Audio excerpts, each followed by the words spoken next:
Oats অত্যন্ত উপকারী। এটা আমাদের বডি ওয়েট কমাতে সাহায্য করে, ব্লাড সুগার লেভেল কমাতে সাহায্য করে, হার্ট ডিজিজের রিস্ক কমাতে সাহায্য করে। ওটসে আছে উচ্চমানের protein, fibre, iron, magnesium, zinc. মুনিয়ার হেসেলে সবাইকে স্বাগত। আশা করি সবাই ভালো আছো। আজ মুনিয়ার হেসেলে আছে ওটসের চিলা। খুবই সুস্বাদু, স্বাস্থ্যকর এবং সহজপাচ্য। এখন আমরা সবাই ডায়েট করি, চলো একটা ডায়েট রেসিপি নিয়ে চলে এসেছি। নিয়েছি 2 কাপ প্লেন ওটস। এটাকে ভালো করে মিক্সার গ্রাইন্ডারে ভালো করে গ্রাইন্ড করে নেব। ভালো করে গ্রাইন্ড করা হয়ে গেছে, এটা একটা পাত্রে ঢেলে নিচ্ছি। দেখো এইরকমই মিহি হবে।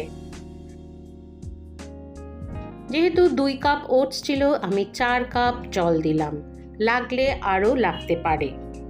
ভালো করে গুলিয়ে নিচ্ছি যাতে কোনো রকম দানা না থাকে। এটা 45 মিনিট মতন রেখে দেব।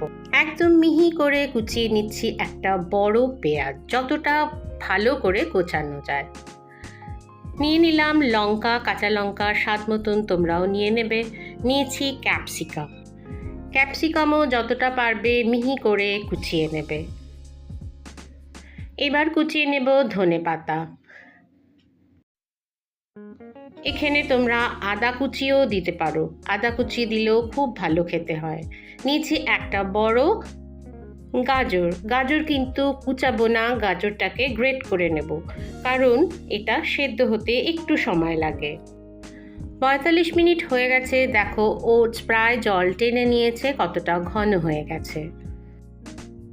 এইবারে যোগ করব পেঁয়াজ কুচি, কাঁচা লঙ্কা কুচি, ক্যাপসিকাম কুচি, গ্রেট করা গাজরগুলো এবং ধনেপাতা। দিয়ে দিলাম স্বাদ মতো নুন, 1/2 টেবিল স্পুন ব্ল্যাক পেপার। এবার সবগুলোকে একসঙ্গে মিশিয়ে নেব। ব্যাটারের ঘনত্বটা বুঝে নাও, এইরকম না হলে তোমরা জল আলাদা করে অ্যাড করে নিও। এর মধ্যে তোমরা আরও সবজি অ্যাড করতে পারো, যেমন বিনস, ফুলকপি। একটা ফ্রাইং প্যানে ঠিক 1/2 টেবিল স্পুন বাটার নিয়েছি, তার উপর দিয়ে দিচ্ছি 2 হাতা ব্যাটার। তারপর হাতা দিয়ে ঘুরিয়ে ঘুরিয়ে একটা রুটি শেপ দেব। খেয়াল রাখতে হবে কোথাও যেন পাতলা বা কোথাও যেন মোটা না হয়ে যায়। আরেকটা কথা বলা হয়নি, এই ব্যাটারের মধ্যে কিন্তু তোমরা ডিমও দিতে পারো। আঁচটা মিডিয়াম টু হাই করে এটাকে করতে হবে, একটু ধৈর্য ধরতে হবে এই সময়। দেখো ওপরের রংটা আস্তে আস্তে কিন্তু চেঞ্জ হচ্ছে। এর আগে কিন্তু কখনোই উল্টাবে না, উল্টাতে গেলে ছিঁড়ে যাবে। দেখো কি সুন্দর রং ধরেছে। এই পিঠটা একটু হাতা দিয়ে চেপে চেপে ধরতে হবে। 2 পিঠটা সুন্দরভাবে ভাজা হয়ে গেছে, এইভাবেই ভেজে নেব সব কটা চিলা। একদম নরম তুলতুলে ওটসের চিলা। আমি টক দই দিয়ে খাই, তোমরা সস দিয়ে খেতে পারো, এমনকি অন্য তরকারি দিয়েও খেতে পারো, ডাল দিয়ে খেতে পারো। অবশ্যই করে জানাবে কিন্তু কেমন লাগলো।